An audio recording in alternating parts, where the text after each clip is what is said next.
اهلا بيكم يا شباب ويا بنات. النهارده فيديو جديد، هو سبايسي شويه. انا بقالي فتره غايب يعني، فعايز كده ارجع بحاجه هي اتحلبت بجد على السوشيال ميديا بشكل مش طبيعي.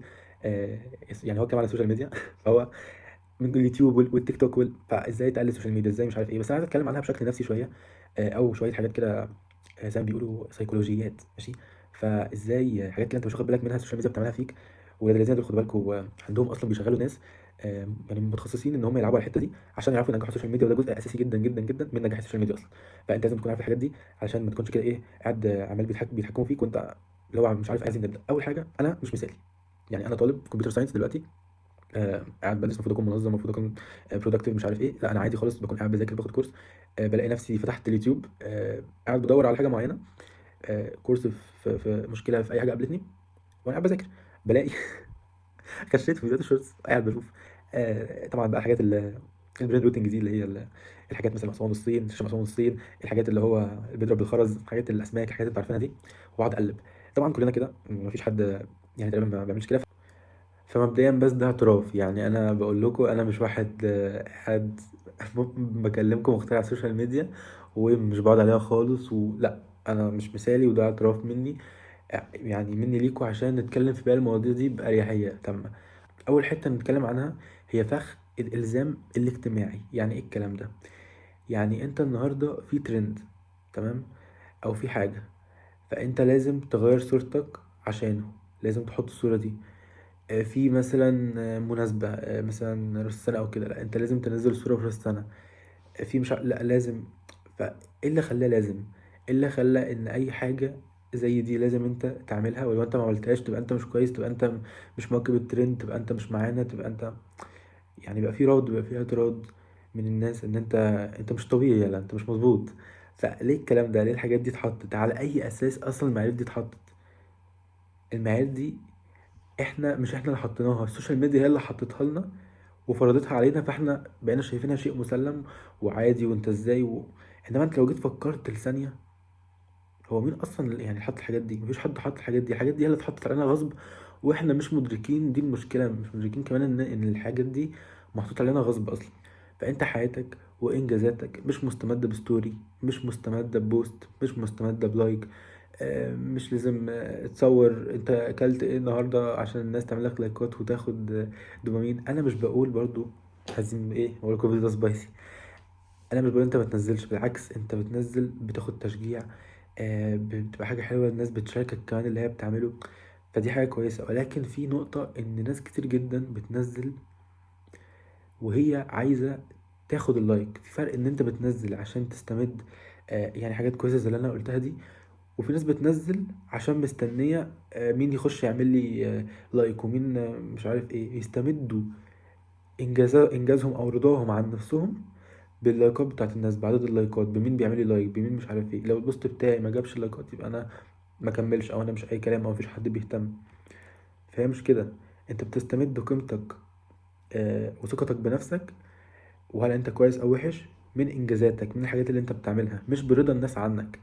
توظف الناس الناس رضت مرضتش، انت بدل انت بتعمل حاجة صح وانت شايفها صح، وحاجة مش عيب، خلاص انت كده صح وماشي مظبوط. فانا مش بقول نمسح الابليكيشنز، بالعكس انا بقول يعني نعمل لها طبعا ليميتيشن. وتاني حاجه ان احنا نستغلها صح، ان انت تعرض عليها شغلك، ان انت تبني كونكشنز. مثلا حاجه زي لينكد ان حاجه هايله جدا، الفيسبوك ده اوحش حاجه في الدنيا بجد، كله وجع دماغ وكله اتنشن وصراعات وملوش اي لازمه. لينكد ان بتبني كونكشنز مع ناس، بتاخد نصايح، بتتكلم مع ناس، بتعرض البورتفوليو بتاعك، بتعرض انجازاتك، بتتابع ناس مفيده، مثلا في ايفنتس، في مش عارف ايه. فبتوسع حاجات كتير جدا ومفهوش هلس. في طبعا اكيد صراعات، ولكن اقل بكتير جدا جدا جدا من اي سوشيال ميديا تانية. وفعلا في كده الناس ايه متزنه وعاقله يعني، بشكل ما. لان ممكن واحد يكون يعني هو اصلا على الفيس مش عاقل، بس على لينكد ان بقى عشان عليه الناس، الناس اللي شغال معاهم او كده، فبيحاول يتصنع ان هو عاقل. ولكن اوريدي مادام خلاص يعني هو عاقل على لينكد ان، خلاص انا ليا بلينكد ان، آم، يعني الدنيا كويسه، فخلاص. فبقى السوشيال ميديا وجع دماغ. اكتر حاجه الفيسبوك بجد، يعني الفيسبوك والتيك توك. بس هي حاجه مهمه ان انت تستغل الموبايل او اللابتوب او اي حاجه ان انت توصل لهدفك، مش هو اللي يسوقك، انت اللي تسوقه وتتحكم فيه. بس هي دي الفكرة، وتكون واعي انت بتعمل ايه، مثلا انا النهارده بشوف فيديو شورتس، او مثلا عايز اكافئ نفسي بشوف 20 فيديو شورتس. انا متحكم، انا عايز اشوف، انا اللي فاتح عشان اشوف. الموضوع مش مضر، الموضوع مفيش حاجه بتبقى تيجي من يوم وليله. مش عشان شفت فيديوهات شورتس بكره الاتنشن سبان بتاعي هيقل، مفيش الكلام ده. كل حاجه بتيجي بتيجي بعد فتره. فانت تكون اهم حاجه انت واعي وانت بتعمل ده. ما تكونش ماشي ماشي عمال ماشي وخلاص. السوشيال ميديا او الالجوريزم هو اللي بيمشيك. بتلاقي نفسك بالساعتين فاتح شورتس. لا، انت تكون انت اللي عارف انت اللي فاتح. انا فاتح بارادتي، مش انت تكتشف بعد ساعتين ايه ده انا قعدت ساعتين. ده خلاص ما ينفعش. فهي دي الفكره، تكون واعي وانت قاعد سوشيال ميديا، وانت قاعد بترد، وانت قاعد بتلعب. تعمل لها وقت معين في اليوم، ان انا مثلا الساعة 8 هفتح سوشيال ميديا والساعة 10 بس. او مثلا هفتحها ساعة في اليوم، تقسمها نص ساعة النهاردة، نص ساعة الفرق مثلا بعد ساعتين، بعد 3 ساعات، ايا كان. يكون في على الاقل يعني نص ساعة او ساعة بكتيرك على السوشيال ميديا في اليوم، تحجمها بوقت. وفي كل ابلكيشن سوشيال ميديا في ليميتيشن. تقدر على مثلا فيسبوك لو انت عديت ليميت معين يقفل لك الاكونت، او يفكرك ان انت المفروض تقفل. فبالتالي ده تفعله على لينكد ان، تفعله على انستجرام لو انت عايز. طبعا يفضل انت تمسحهم، ولكن الحوار بيجي بالتدريج. وبعدين لو انت عندك عليهم شغل برضو، فالحوار بيبقى صعب لو انت بتشتغل عليهم.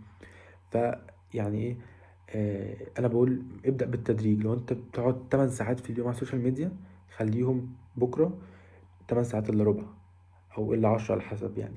على حسب انت هتقدر يعني تستوعب ده او تبقى تمام مع ده ولا لا. بعد كده قلل قلل قلل واحده واحده لحد ما توصل لدرجه نص ساعه او ساعه في اليوم. فده شيء مثالي. تفتح ترد على رسائل، تشوف مثلا حاجه معينه انت عايزها. انما ما تخليش خالص ان انت وانت قاعد بتشتغل تقوم فاتح ردد على رسائل، تقوم فاتح بتشوف بوست معين انت كنت عايز تشوفه من فتره.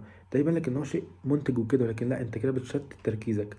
ولما انت ترجع بقى على التاسك بتاعك الاساسي، عقلك هيكون فيه يعني يعني بقايا، ماشي خلينا نقول، من الحاجات دي اللي انت بتعملها بتاعت السوشيال ميديا وكده. فمش بتعرف تركز بشكل تام على التاسك بتاعك. فانت مش ما ينفعش ان انت وانت بتعمل التاسك بتاعك تدخل كذا حاجة، او تفتح حاجة وبعد كده تخش في التاسك بتاعك. لازم تركز تركيز تام فيه. ما ينفعش تقعد تشتت نفسك. وده يبان لك ان هو انتاجية، ولكن مش انتاجية، ده تشتيت. بس هو مغلف بالانتاجية. ف الحاجات دي كلها، جيب ابلكيشن خليه يعمل لها ليميتيشن، او ارمي التليفون بره افضل. وبالنسبه لللابتوب نزل اكستنشنز تمنع الكلام ده كله وانت قاعد بتشتغل.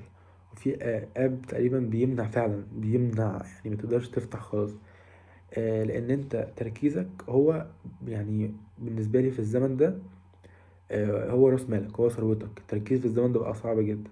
الحاجه التالتة، الخصوصيه او البرايفسي. في العصر الحالي اللي احنا فيه ده بقت حاجة قوية جدا. ليه؟ دلوقتي انت لما بتيجي بتتعلم كورس او عايز تاخد حاجة او كده، انت بتيجي تتكلم عنها على السوشيال ميديا مع الناس، تقول انا هتعلم كذا، انا بعمل كذا، انا بسوي كذا، وتقعد تصور وتقعد تعمل وتجهز وتنزل تخطيطاتك ومش عارف ايه. تيجي لما تبدأ تلاقي ان انت مش قادر تبدأ، ان انت مش عايز تبدأ، ان انت مش قادر. فايه الفكرة؟ الفكرة ان انت لما انت بتنزل على السوشيال ميديا او الفيسبوك او كده بوست، بوست فيه ان انت تجهيزاتك، او انا هعمل وانا هسوي، تقعد تتكلم كتير. انت عقلك بيبان يعني بيترجم الكلام ده ان انا كده بنجز. اللي انت عمال تعمله تخطيطات بقى كتير والتجهيز، وان انا مش عارف عشان اعمل التاسك ده لازم اخطط كذا واعمل كذا، في الاخر تقعد ما بتعملش اي حاجه. فانت عقلك بياخد ده دوبامين، بياخد دوبامين اللي هو انت كده بيعتبر ان انت بتنجز. انما انت في الحقيقه ما بتنجزش خالص. ولما انت بتتكلم عقلك يعني بتتكلم ان انا بعمل وبسوي، ده عقلك بيترجم ان انت بتنجز وبياخد دوبامين على ده.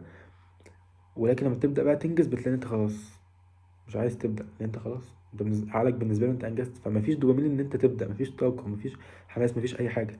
فالفكره ان انت ما تتكلمش عن اهدافك في السوشيال ميديا، اهدافك لنفسك. او لما تخلص الهدف خالص تيجي تنزل بوست ان انا اتعلمت كذا وكذا وكذا، وتقول للناس ازاي تتعلم فيه او تساعد الناس فيه. ده هيبقى افضل بكتير جدا ليك وللناس. تمام. في دبانه، في حاجه مخيلاني. فده افضل بكتير جدا. زائد طبعا الحته اللي عقلك بيشتغل بيها اللي انا قلتها دي. في حته بقى زي ما قلت لك، خلي السوشيال ميديا مصدر قوتك. انت ممكن تعمل حاجه تعكس بيها الكلام ده. ممكن تنزل، انا مثلا عايز اتعلم مثلا فيديو اديتنج، فتيجي تنزل بوست ان انا هتعلم فيديو اديتنج وهشارك الرحله دي بتاعتي معاكم كل يوم. فتيجي كل يوم تنزل بوست على مثلا لينكد ان، وتيجي تقول انا النهارده اتعلمت كذا وبكره اتعلمت كذا وبعده اتعلمت كذا.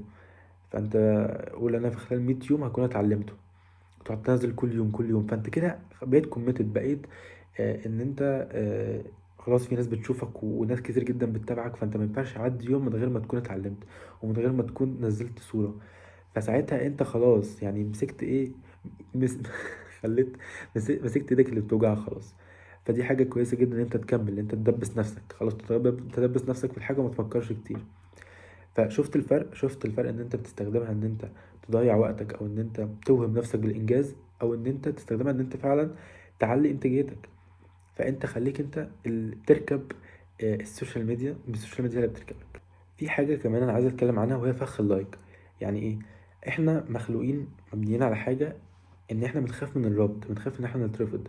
فالنهارده لما انت تيجي تعمل بوست مثلا ويجي لك عليه 5 لايكات، ويقعد بقى ايه، اللايك الاول نوتيفيكيشن فتاخد دوبامين، اللايك التاني نوتيفيكيشن، فتحس ان انت ده في عقلك اللاواعي، بيحصل في عقلك اللاواعي، وانت بيترجم عليك كافعال، يعني بتعرف اثره فعلا يعني كافعال والحاجات اللي بتحصل.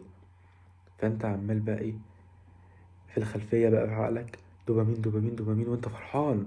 فتلاقي نفسك بتستمد قيمتك من اللايك، بتستمد قيمتك وان انت كويس، او ان انت ناجح، او ان انت شكلك حلو من عدد اللايكات اللي بتجيلك.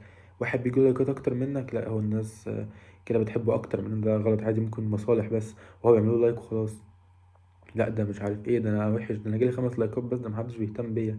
فانت بقيت تستمد قيمتك وقيمة نفسك وثقتك في نفسك وشكلك وحلاوة نفسك وكل حاجة من عدد اللايكات. فانت لما عدد اللايكات بيقل بتحس ان انت مرفوض، ان انت منبوذ. مين اللي حط المعايير دي؟ السوشيال ميديا اللي حطتها، مفيش اي حد حطها. فانت بقى خلاص انت معتمد ان انت تفرح وتتبسط بعدد اللايكات.